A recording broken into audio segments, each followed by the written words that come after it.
Hey guys, welcome to another tutorial of the Solution Journals. Today we will learn how to find your Twitter URL in seconds. So if you want to share the URL of the tweet or a profile, the only thing you need to do is go to the application of X.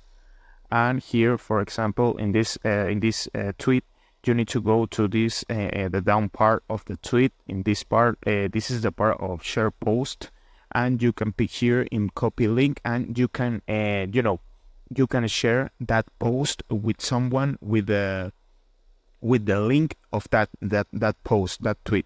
So if you want, share like the profile, you go to the profile of that person, and you go here in these 3 points in the superior right corner, in the banner.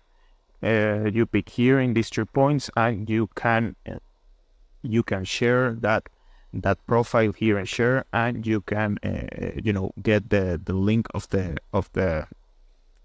profile. And if you want, share that directly in application, when you share this profile, if you pick here in Instagram, you send to this person the link of the profile. So this is the process. I hope this tutorial was helpful for you. Follow us for more content like this.